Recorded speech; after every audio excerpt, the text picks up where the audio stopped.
नहीं कर रहा था तो समय लग गया।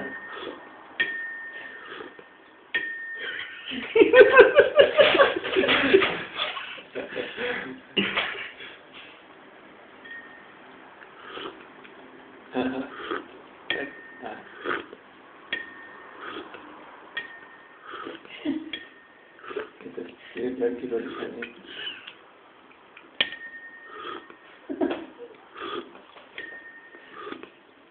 चला बड़ा है क्या?